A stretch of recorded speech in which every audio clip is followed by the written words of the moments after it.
Hello दोस्तों, मेरा नाम है साहिल खन्ना और आज की वीडियो शुरू करते हैं। सबसे पहली न्यूज है कॉइन स्विच कुबेर के जो फाउंडर है उन्होंने ये बोला कि उनको लगता है कि ये जो सिचुएशन चल रही है क्रिप्टो की इंडिया के अंदर वो सही हो जाएगी। बेसिकली सुनने में तो ये आ रहा है गवर्नमेंट बैन कर सकती है इंडिया के अंदर क्रिप्टो को, और सुनने में ये भी आ रहा है कि टैक्स लग सकता है क्रिप्टो के ऊपर इंडिया के अंदर।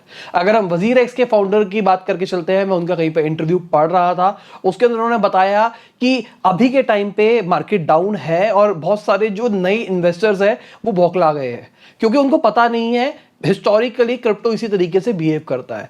पहले वो बढ़ता है फिर वो घटता है, तो बहुत सारे लोगों के लिए भी घटता हुआ फेज पहली बार है, इसलिए लोग डर रहे हैं, इसलिए बहुत ज्यादा चीज हो रही है। साथ में उन्होंने इस चीज के बारे में बात करी कि अभी जो रिसेंटली क्रैश आया है उसके अंदर सारे दुनिया के क्रिप्टो एक्सचेंज का सर्वर डाउन हो गया था। बेसिकली इतना लोड आ गया था उन्होंने कभी सोचा नहीं था। अगर मैं सेकेंड वेव की बात करके चलूं, वायरस वाली बात नहीं कर रहा, क्रिप्टो के डाउनफॉल की बात करके चल रहा हूं, तो अभी सेकंड बार भी नीचे गिरी थी मार्केट, अब रिकवर होती हुई दिख रही है। जब मैं शूट कर रहा हूं तब पहली वेव के अंदर जो डाउनफॉल आया था उसके आसपास पे सब कुछ पहुंच गया है। सेकंड वेव का लॉस तो रिकवर हो गया है। अगली खबर, फाइजर वालों को कहना है कि वो वैक्सीन खाली सेंट्रल गवर्नमेंट और सुपरनेशनल ऑर्गेनाइजेशंस को देगी, मतलब स्टेट गवर्नमेंट वगैरह को शायद नहीं मिलेगा। और अगर हम स्पुतनिक 5 की बात करके चलते हैं तो भाई इंडिया के अंदर उसकी प्रोडक्शन शुरू हो गई है। रशियन डायरेक्ट इन्वेस्टमेंट फंड और पेनेशिया बायोटेक इसको प्रोड्यूस करने वाले हैं और कह रहे हैं कि एक साल के अंदर 10 करोड़ की प्रोडक्शन तकरीबन कर देंगे। तो जितनी ज्यादा वैक्सीन इंडिया के अंदर प्रोड्यूस होगी उतनी जल्दी हम पूरी इंडिया को वैक्सीनेट कर पाएंगे। अगली खबर एफडीआई की है। भाई इंडिया के अंदर रिकॉर्ड तोड़ एफडीआई आई है 2020-21 फाइनेंशियल ईयर के अंदर। तकरीबन प्रेडिक्ट किया जा रहा है $8172 बिलियन आई है, तो अच्छा अमाउंट है अगर देखा जाए तो। इसके पीछे क्या जियो का भी बहुत बड़ा हाथ था या फिर नहीं था। अगली खबर दुनिया के सबसे अमीर आदमी की है, मतलब जेफ बेजोस नहीं रहे हैं, बेरेंट आर्नल्ड बन गए हैं, एलवीएचएम वाले, लुई विटॉन वगैरह वगैरह वाले। तो उनकी पूरी फैमिली को बेसिकली कंसिडर किया जाता है, उनकी फैमिली का ग्रुप सबसे ऊपर नंबर 1 पे आ गया है।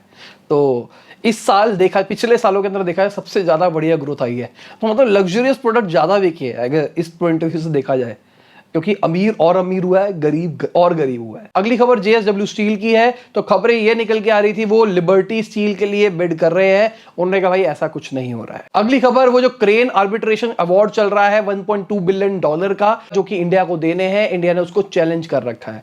तो देखते हैं कि इंडिया देती है उसको या फिर नहीं देती है। अगली खबर नैटको फार्मा की है। उनके शेयर 9% बढ़ गए क्योंकि उन्होंने अपने ट्रायल को स्टार्ट कर दिया है। अगली खबर बाइनेंस के सीईओ की है। उनका यह कहना है कि वो क्रिप्टो को बेचते नहीं है, वो क्रिप्टो का यूज करके बाकी सामान लेते हैं, कंपनियां वगैरह लेते हैं। तो भाई ये चीज सही है अगर देखा जाए तो। और ये जो बड़े बड़े लोग हैं अभी के टाइम पे अगर आप देखोगे वो सामने आके बोल रहे हैं कि वो क्रिप्टो नहीं बेचते हैं, रिटेन करते हैं। वो एक मैसेज डालना चाह रहे हैं मार्केट के अंदर कि भाई अपने क्रिप्टोस को मत बेचो वरना पूरी मार्केट क्रैश हो जाएगी। अगली खबर, एक बहुत बड़ा स्कैम हो सकता है। तकरीबन $12 बिलियन के डॉज कॉइन एक वॉलेट के अंदर है, और ये बहुत ही बड़ी चीज है अगर देखा जाए। $12 बिलियन मतलब मैनिपुलेट कर सकता है वो बंदा पूरी डॉज कॉइन की मार्केट को। और कहा जा रहा है कि शायद ये एलॉन मस्क भी हो सकते हैं। स्पेकुलेशंस है क्योंकि उन्होंने ही एक तरह से ये पंप किया है पूरी क्रिप्टो को। हो सकता है उन्होंने दिसंबर के अंदर क्या पता ले लियो, उसके बाद उन्होंने ट्वीट करके बढ़ाते चले गए और इतना ज्यादा बढ़ गया, और अब शायद वो डंप करने के मूड में हो। पता नहीं क्या होगा क्या नहीं होगा, क्योंकि डेटा के हिसाब से तो तकरीबन $748 बिलियन का इन्वेस्टर्स को लॉस हुआ है क्रिप्टो के अंदर। 33% ओवरऑल मार्केट गिरी है अगर ओवरऑल की बात करके जाए तो देखो सिंपल सी बात, एक का प्रॉफिट हो रहा है तो एक का लॉस हो रहा है। किसी ने पैसा कमाया भी है इसके अंदर। अगर मार्केट घटती है तो किसी ने ऊपर बेचा है ना, तभी वो आपका पैसा लेके गया है, तभी ये सब कुछ हुआ है। किसी ने पैसा डाला था और किसी ने कमाया है। अगर हम HSBC के सीईओ की बात करके चले तो उन्होंने बोला है क्रिप्टो बहुत ही ज्यादा वॉलेटाइल है और इसके अंदर कोई ट्रांसपेरेंसी नहीं है, इसलिए वो क्रिप्टो एक्सचेंज शायद नहीं खोलेंगे। और अगर हम रॉबर्ट कियोसाकी की बात करके चले, रिच डैड पुअर डैड वाले, मेरी लाइफ में बहुत बड़ा इंपैक्ट डाला है इन्होंने, मतलब इनकी बुक ने बहुत ज्यादा दिमाग खुला था मेरा, तो मैं रिकमेंड करूंगा उस बुक को सबको पढ़ने के लिए। तो मतलब वर्ड टू वर्ड समझने की कोशिश मत करना, कंसेप्ट समझने की कोशिश करना। और प्रॉपर्टी के बारे में बात करिए, अब इसको एसेट तरीके से समझने की कोशिश करना। तो उन्होंने ये बोला है कि ये बहुत अच्छा टाइम है क्रिप्टो खरीदने के लिए क्योंकि मार्केट नीचे गिरी हुई है। हमेशा जब भी मार्केट नीचे हो तभी लेना चाहिए, ऊपर पे नहीं लेना चाहिए। और बहुत सारे बड़े बड़े एनालिस्ट मुझे नीचे कमेंट में बताते हैं कि भाई आपके पैसे डूब गए, आपके साथ ये हो गया होगा। जब भाई बढ़ जाएंगे ना तब मैं बताऊंगा, मतलब मैंने तो इन्वेस्ट किया है ना, मैंने कोई सट्टा थोड़ा ना खेला है। जब तक मैंने बेचा बेचा नहीं तब तक ना मुझे लॉस हुआ ना मुझे प्रॉफिट हुआ। मैंने तो इन्वेस्ट कर रखे हैं, 8-9 महीने के बाद देखेंगे उसका अमाउंट क्या होगा। मेरे हिसाब से बहुत सारे लोगों को पता ही नहीं है क्रिप्टो में होता क्या है क्या नहीं होता है, बस वो सबके सब ऐसे ही यूट्यूब में किसी ने ये बता दिया किसी ने बता दिया। भाई ये फंडामेंटली वीक है। मुझे कितने सारे लोगों ने बोला कि सर आपने बीटीटी ले लिया, आप ना ये ले लेते क्योंकि ये फंडामेंटली स्ट्रांग है और आपका बीटीटी वीक है। मैंने कहा क्यों है बता, फंडामेंटल किस तरीके से एनालिसिस किया है? कह रहा मैंने किसी की वीडियो देखी थी। ये एनालिसिस नहीं चलेगा ना, आपको कोर से पता होना चाहिए। अगर आप किसी चीज को बैक कर रहे हो तो पूरी टेक्नोलॉजी आपको पता होनी चाहिए, वो चीज है क्या, काम कैसे करती है, उसके पीछे टेक्नोलॉजी क्या है। मतलब मेरे को भी नहीं पता, सिंपल सी बात, मैं भी सीख ही रहा हूं और हो सकता है मुझे लॉस हो। मैं ये नहीं कह रहा कि मुझे लॉस नहीं हो सकता, हो सकता है मुझे लॉस भी हो, पर मैं सीख रहा हूं और सीखने में पैसा लगता है और वही कर रहा हूं मैं। अगली खबर फिच की है। उनका कहना है अगर सेंट्रल बैंक डिजिटल करेंसीज निकालेगी तो उसकी वजह से फाइनेंशियल सिस्टम में डिसरप्शंस आ सकती है। अगर देखा जाए इंडिया के अंदर बहुत सारे लोग अभी के टाइम पे डिजिटल पेमेंट करने लग गए हैं। अगर आप न्यूज को बहुत टाइम से फॉलो करते हो तो मैं बहुत बार बता रहा हूं कि भाई यूपीआई ने रिकॉर्ड तोड़ दिया, डिजिटल के अंदर हमारे इतने % डिजिटल ट्रांजेक्शन हो रही है। तो अगर डिजिटल करेंसी आ जाएगी तो वो और ज्यादा इस चीज को सपोर्ट करेगी मेरे हिसाब से। अगली खबर, रेनो निसान के जो वर्कर्स हैं वो स्ट्राइक पे आने वाले हैं तमिलनाडु के अंदर। 26 मई को वहां के वर्कर ने केस किया था कि वहां पे ढंग से फैसिलिटीज नहीं करी जा रही वायरस से बचने के लिए, मास्क वास्क वाले टाइप्स वाली चीजें। अब केस चल रहा था, केस के रिजल्ट आने से पहले, कोर्ट से रिजल्ट आने से पहले उन्होंने कह दिया भाई हम हड़ताल पे जा रहे हैं। तो ये बड़ी बड़ी कंपनीज को बहुत दिक्कतें आती होगी इस चीज के अंदर। अगर देखा जाए शुक्र है, मतलब हमने फैक्ट्री लगाई थी पर अब वो फैक्ट्री छोटे छोटे लेवल पे चल रही है, कुछ कुछ हमने बंद कर दी और मुझे लगता है कि बहुत ही अच्छा स्टेप किया। ये जो फैक्ट्री वर्कर वाला सीन है ना यार, मेरे बस की नहीं है ये वाली चीजें हैंडल करना, बहुत मुश्किल काम होता है। जनरली बता रहा हूँ, किसी की फैक्ट्री चलती है ना, नीचे कमेंट में अपना एक्सपीरियंस जरूर शेयर करना। सर्विस इंडस्ट्री सबसे बेस्ट इंडस्ट्री है जो मुझे पर्सनली लगती है। वाइट कॉलर जॉब है, एसी के अंदर बैठो आराम से काम करो, मतलब मुझे पर्सनली उस चीज में ज्यादा मजा आ रहा है। अगर हम L&T के सीईओ की बात करके चलते हैं तो उन्होंने कहा है कि उन्होंने 70% के आसपास कॉन्ट्रैक्टेड वर्कर्स को रिटेन किया है। तो वायरस सिचुएशन के अंदर अगर वो चाहते तो अपने जो कॉन्ट्रैक्टेड वाले बंदे होते हैं उनको निकाल सकते थे अगर काम नहीं है तो, पर उन्होंने रिटेन किया। और उन्होंने ये भी बोला है कि जो लोग गांव चले गए थे अब उनको भी हम वापसी बुलाने की कोशिश कर रहे हैं।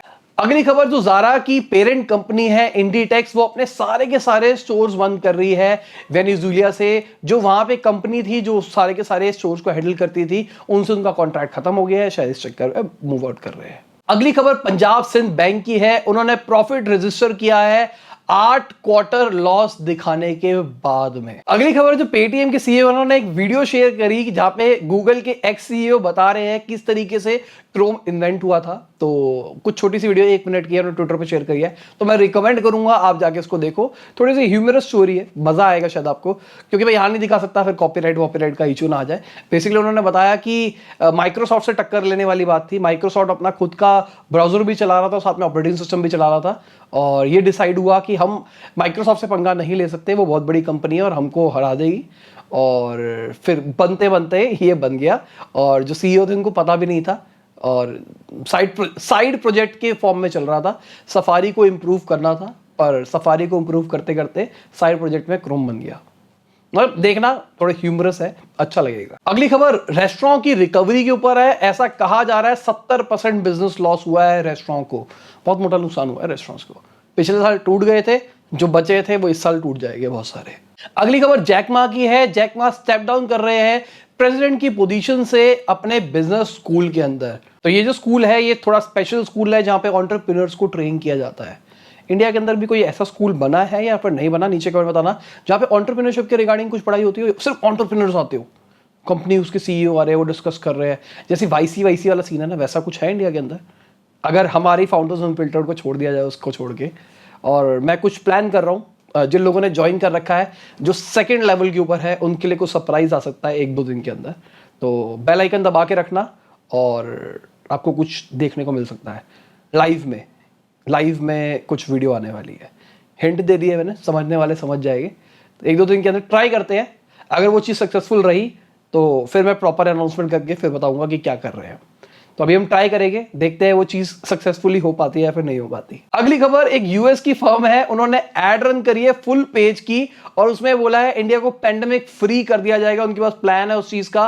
$500 बिलियन की इन्वेस्टमेंट भी करेगी वो कंपनी। तो भाई ये चीज सही है मार्केटिंग करने के लिए।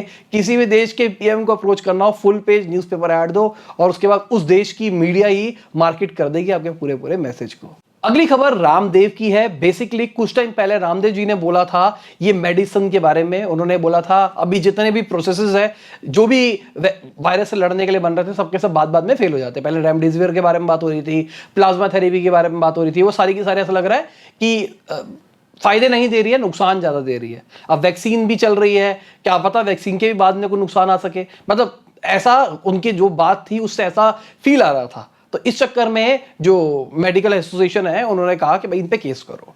अब उन्होंने 25 क्वेश्चन पूछे हैं, पूरी लिस्ट डाली है उन्होंने, कह रहे बता दो भाई, अब इनके जवाब तो दे दो हमको। तो मुझे पर्सनली ये बात समझ में नहीं आती कि दोनों चीजें कोएग्जिस्ट क्यों नहीं कर सकती। और मैंने कभी ये नहीं देखा कि रामदेव जी ये कह रहे हो कि भाई दवाइयां बंद कर दो, एलोपैथिक बंद कर दो। आयुर्वेदिक वाले बहुत सारे डॉक्टर से मिला, उन्होंने कहा आयुर्वेद भी स्टार्ट रखो और साथ में आप एलोपैथी भी शुरू कर सकते हो, कोई फर्क नहीं पड़ता। होम्योपैथी वाला भी ये कहता है, ऐसा किसी को मैंने नहीं देखा कि वो कहे कि ये छोड़ दो। पर एलोपैथी वाले हमेशा ये कहते हैं कि भाई आयुर्वेद मत करो, आयुर्वेद बेकार है। मेरे को ये चीज सही नहीं लगती और मुझे पर्सनली लगता है कि हमारे हजारों साल का ज्ञान है, हम उसको अगर भूल जाएंगे, उसको इज्जत नहीं देंगे तो वो चीज स्केल नहीं हो पाएगी। अगली खबर राकेश झुनझुनवाला जी की है। उन्होंने बोला है कि हमारी जीडीपी 10% से ग्रो करने वाली है इस फाइनेंशियल ईयर के अंदर। तो अभी भी जितनी प्रेडिक्शंस आ रही है सबके सब कह रहे हैं स्लो करेगी, पर 10 के आसपास सबका ही प्रेडिक्शन है। अगली खबर, दिल्ली पुलिस ने रेड मारी है ट्विटर इंडिया के ऑफिस के अंदर, दिल्ली एनसीआर के अंदर।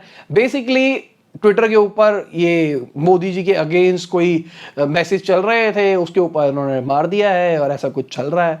कहानी सुनने में ये आ रही है। मेरे को ऐसा लगता है जितने भी पॉलिटिशियंस है ना, जितनी भी सारी पार्टी, एक्सपोज तो किया गया है बीजेपी को।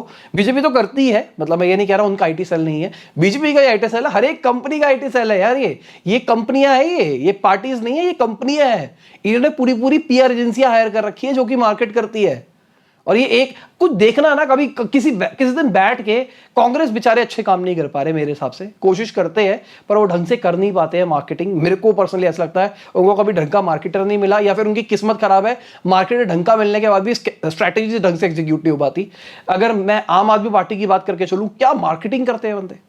आईटी सेल उनका भी है पर उसको कोई एक्सपोज नहीं करता, किसी को पता ही नहीं है भाई उनका आईटी सेल है। बैठ के देखो ना, उनका यूट्यूब चैनल खोलो, देखो कितने जबरदस्त तरीके से वीडियोस डालते हैं वो। मतलब मैं यहाँ पे बुराई नहीं कर रहा हूं, मैं उनकी मार्केटिंग की तारीफ कर रहा हूं।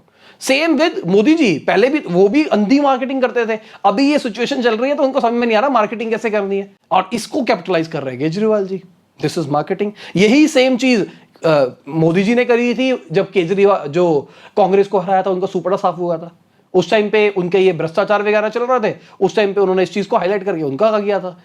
यही अब केजरीवाल कर रहा है। कुछ गलत नहीं है, पर ये चीज हमको समझनी पड़ेगी। आईटी सेल की वजह हम बातें कर रहे हैं ना हर एक कंपनी, और ट्विटर के ऊपर जो चलता है ना पॉलिटिशियन वाला सारा, उसके सबसे बड़े जो कंज्यूमर हो ना हम ही लोग हैं। हमको खुद नहीं पता कि हमको यूज करके मार्केटिंग करी जा रही है ब्रांड्स के थ्रू। ब्रांड्स है, फिर बोल रहा हूं, ये सारे ब्रांड्स है, ये सारी कंपनियां हैं। और इसी के साथ आज की वीडियो खत्म होती है। उम्मीद करता हूं आपको मजा आया होगा। लाइक कर देना, शेयर कर देना, कमेंट बताना वीडियो कैसी लगी। बाय, गुड नाइट, शबा खैर, खुदा हाफिज, गुड मॉर्निंग, गुड आफ्टरनून, जब भी आप वीडियो को देख रहे हैं। अगर आपको ये टी शर्ट लेनी है, मुझे फंडिंग चाहिए वगैरह वगैरह लेनी है, डिस्क्रिप्शन में लिंक है हमारी वेबसाइट का, वहां से ले सकते हैं। फाउंडर्स अनफिल्टर्ड की ऑडियो वर्जन भी हमने वहां पे डाल दी है।